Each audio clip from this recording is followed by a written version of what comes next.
का motivational quotation और भी ज्यादा खास है। Great things never came from comfort zone. बहुत बड़ी और गहरी लाइन है, पंक्ति केवल इतनी सी है, great things never came from comfort zone. आरामदायक स्थिति में रहते हुए कभी भी महान कार्य नहीं किए जा सकते।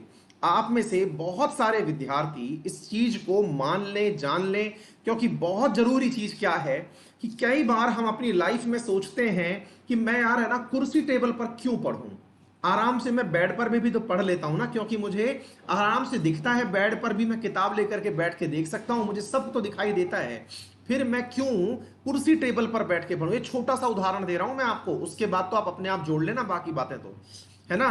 तो भाई साहब सिंपल सी बात समझना, जब आप बेड पर बैठ के पढ़ रहे होते हैं तो सबसे पहला जो मुद्दा आता है ना आप लोगों का, क्योंकि मैं भी विद्यार्थी रहा हूं, पढ़ करके देखा है मैंने कि बेड पर पढ़ने में आनंद बड़ा आता है, आराम से डले हुए हैं और पढ़ रहे हैं, रीडिंग लग रही है। लेकिन जरा सोचो यार, एक बार भी किसी लाइन को अंडरलाइन करने का मन कर गया ना भाई साहब, तो वो कॉपी के ऊपर जब अपन अंडरलाइन कर रहे होते हैं ना, चल यहां रहा होता है, पेन खिंच कहीं और रहा होता है ना। दूसरा, कहीं आपको लग गया यार ये तो जबरदस्त लाइन है, चलो इसको लिख लेता हूं, भाई साहब बेड पे पड़े पड़े लिख नहीं रहे हैं, हो क्या रहा है, आराम की मुद्रा में डले हुए हैं, लिख लेंगे।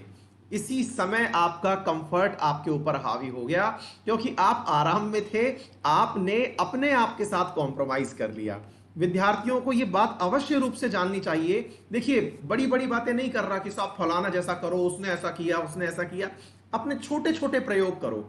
छोटे छोटे प्रयोग में सबसे बड़ा प्रयोग जो विद्यार्थी जीवन में शुरू होता है ना, जो बहुत मेहनत का कार्य प्रतीत होता है, एक तो है कुर्सी टेबल पर बैठ के पढ़ना।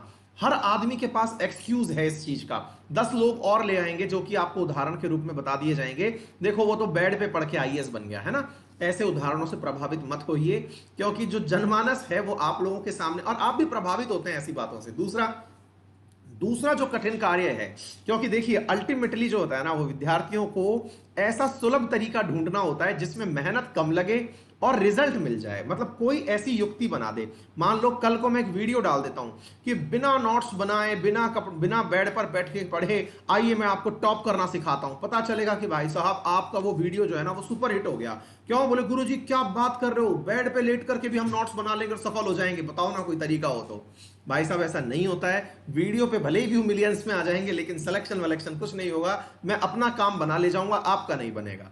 ध्यान से समझ लेना। ऐसे ही विद्यार्थियों को सबसे ज्यादा जोर आता है नोट्स बनाने में। हाँ, नोट्स बनाना मुश्किल कार्य है, क्योंकि कई लोग तो क्या करते हैं कि एज इट इज जो बातें बोल रहा हूं ना वो सब लिखते चले जाएंगे, वो नोट्स नहीं है, वो तो टाइपराइटर संवाददाता वाला काम है। नोट्स बनाने का मतलब होता है कि अगर आपने 2-3 जगह से कोई बात अच्छी पढ़ ली, अब उसको लगता है कि आपके पास खुद की भाषा में वो बात लिखी हुई हो, या फिर जिसको आप दोबारा देखें तो वो एक जगह मिल जाए, वो नोट्स होता है।